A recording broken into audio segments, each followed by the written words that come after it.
Install Android 14 on Mi 8 Lite via AOSP Rom. Please check the description for important notes and all the download links. First, download ROM and GApps packages, then transfer the downloaded files to the phone storage. Link is in the description below. Step 2. Boot your device into TWRP recovery. Once in TWRP, click on Wipe, Advanced Wipe, and select the check boxes, as shown in the image, excluding internal storage. Step 4. Swipe the button to wipe the device. Step 5.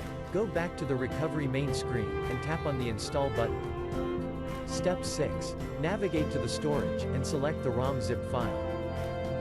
Step 7. Finally, swipe the button on the screen to install ROM file. Step 8. Flash the GApps zip package, in the same manner. Step 9.